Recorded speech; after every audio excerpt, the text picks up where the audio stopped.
Sinisid, pinutol at inalis ang angkla.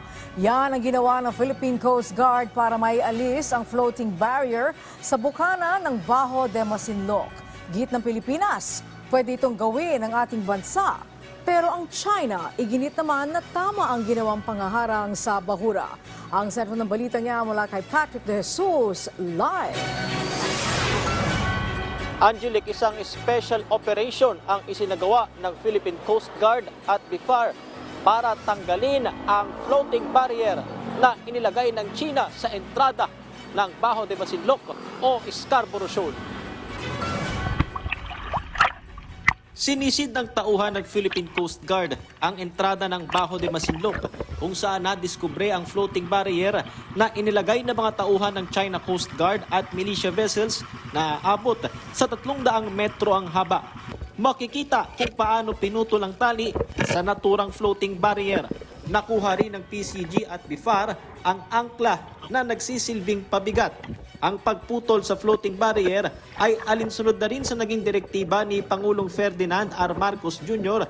kay National Security Advisor Eduardo Anyo. Ito ay para makapangisda ng maayos ang mga mangingisdang Pilipino sa loob ng bahura. Ayon sa PCG, paglabag sa international law ang paglalagay ng floating barrier ng China, kaya naman nararapat lamang natanggalin ito. Bagay na iginiit din ng Department of Foreign Affairs kung saan tiniyak na gagawin ng mga karampatang hakbang para protektahan ang soberanya ng bansa at kabuhayan ng mga mangingisda. Bajo de Masinloc is a traditional fishing ground. The 9-line claim of the People's Republic of China has no valid basis. And since this is a traditional fishing ground, the Filipinos, the Vietnamese, and the Chinese can be able to fish in this area. Secondly, it is also important to mention that Bajo de Masinloc falls within the exclusive economic zone of our country. This is a RAC, therefore it generates 12 nautical mile territorial sea, meaning the Philippines has sovereignty over the waters of Bajo de Masinloc or the 12 nautical mile territorial sea. Sa isang pahayag, sinabi naman ng China na tama ang ginawa ng China Coast Guard na harangin ang barko ng BIFAR malapit sa Bajo de Masinloc.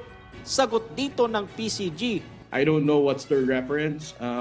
Probably they need to look into the decision of the tribunal once again and also to cross-reference the United Nations Convention of the Law of the Sea. Dagdag ni Tariela, ang pagtanggal sa floating barrier ay pagpapakita ng paninindigan ng bansa sa ating teritoryo.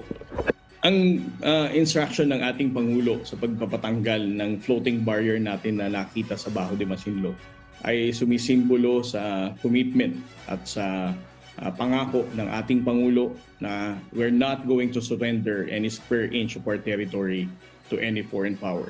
Kahit pa sabihin ng mga kritiko na ito ay ibabalik din ulit, wala rin masyadong epekto, ito ay pagpapakita hindi lamang sa Pilipino kundi sa buong mundo.